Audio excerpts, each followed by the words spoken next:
Unit 2 in our doctrine class covered Trinity, Chapter 4, the Triune God, and Christology, Chapter 8, Jesus Christ. This video is to help you fill out the study guide approaching our upcoming exam. First up, it says, according to Martin Luther, what is a God? And it really should be God with a lowercase g here. It's this idea of anything we could make a God. And Luther says a God is whatever we fear, love, and trust above all things, or whatever we give our heart to, essentially. In what way does God most clearly reveal himself, and how do you know? God most clearly reveals himself through his word, the scriptures.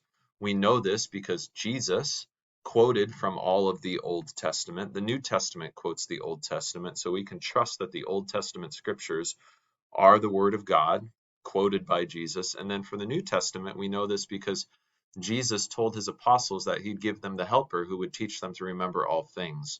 So we know that the New Testament, written by the apostles or those closely acquainted with the apostles, is the inspired word of God. What else most clearly reveals God? Jesus himself. Jesus is God the Son, and he is the image of the invisible God. That's Colossians. He is the exact imprint of God's nature. That's Hebrews. To see Jesus is to see the Father. That's what Jesus tells Philip. What does it mean that God is personal? It means that God is an it, not a who, right? So God is a living being with a mind and a will who can communicate and relate with other beings. God is an it, or God is not an it, he is a who. That's what it means that God is personal. Why do Christians believe in a triune God? Triune means tri, three, and one. We believe in a triune God because that's what the scriptures teach. The scriptures say that the Lord your God, the Lord is one, there is no other. But the scriptures also make it very clear that the Father is the one true God, the Son is the one true God, and the Spirit is the one true God. So in the previous question, we said God is personal. When we're talking about the Trinity, we actually say that God is three persons, and three persons are the one and same God. And we believe in this because that's how God reveals himself in the Bible as one, and yet three persons are that one and same God. How would you describe God's threeness and oneness without confusing people? Feel free to borrow from credo language if that helps. I would not try to use any sort of analogy, like God is three and one, just like, well, there is no one or nothing just like God. An analogy says this thing is like this other thing, but there's no thing or person that's like God. So I would avoid analogy, and I would simply state the truths of Scripture, quoting the passages, if possible, that the Lord your God, the Lord is one, there is no other. And then yet Jesus sends out his disciples to baptize people into the name of the Father and of the Son and of the Holy Spirit. One name shared by the Father and by the Son and by the Spirit, because Father, Son, and Spirit are all the one true God, Yahweh. All right, name two significant teachings that come out of God's threeness. One is that God, all by himself, is not all by himself. God is Father, Son, and Holy Spirit, and therefore God is a relational being. He exists as three persons in one. So if we are made in God's image, we are relational beings, designed to be in relationship with others, with God, with our family, with the human family. Another significant thing that comes out of God's threeness is that the scriptures teach us that Father, Son, and Spirit are our Savior. The Father sends the Son because he so loves the world. The Son gives his life for sinners, and the Holy Spirit uses the Word to preach faith into our hearts. Faith in who? Faith in the Son, Jesus, that we might be reunited to our Father in heaven. So salvation language comes to us from the Father, Son, and Holy Spirit. That's God's threeness. What is modalism? Modalism is a Unitarian heresy that says that God is one God in one person who shows up in three modes. So instead of saying one God in three persons, the modalist says one God in one person who shows up in one of three modes: Father mode, Son mode, Spirit mode. An analogy for this is how water can show up in three different states: solid, liquid, or gas, ice, water, or vapor. That is not a good analogy for the Trinity, because God is not one person, he is three persons. But the modalists teach he's just one person in different modes. All right, define each of the following characteristics of the triune God. God is spirit. That means that God is not flesh. Right? God is spirit. He does not have a tangible body like you and I and the other creatures he has made.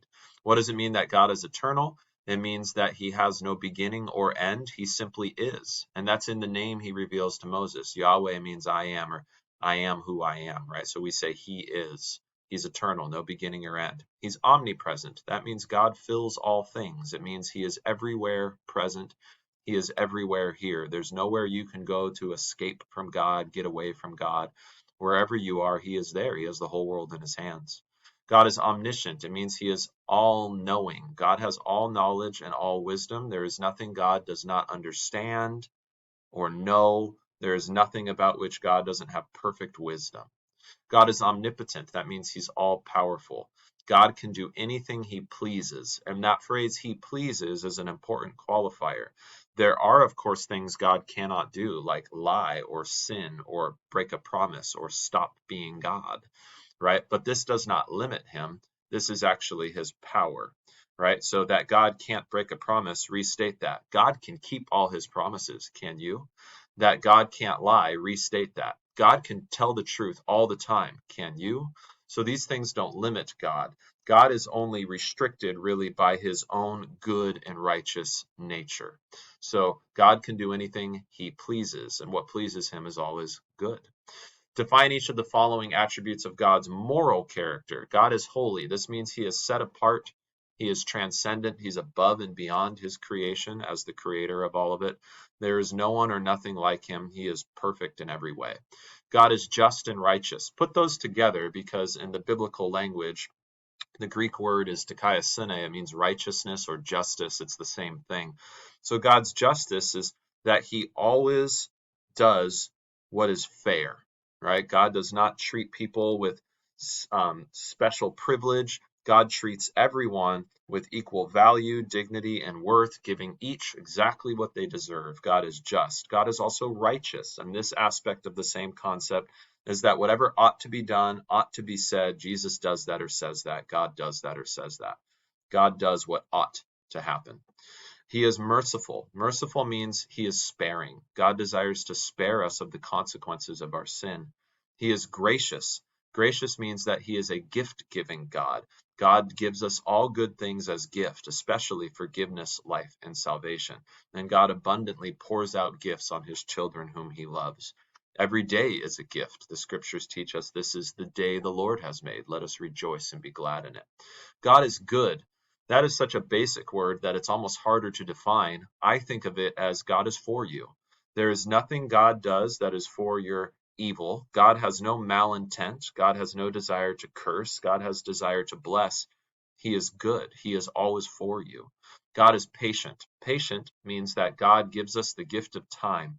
He puts up with sinners because he loves us, and he gives us another day, another day, another day that we might confess our sins, repent, and believe in God and obey his word. God is patient. He gives us more time.